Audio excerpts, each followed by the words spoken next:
I see four objective criteria which are met by hunting. Number one, wildlife damage control. Number two, enhancing biodiversity.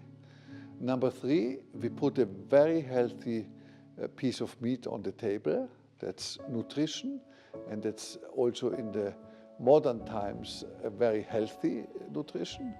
And number four, and that was really shown in the COVID times, humans are longing to be one with nature. And hunting can fulfill this.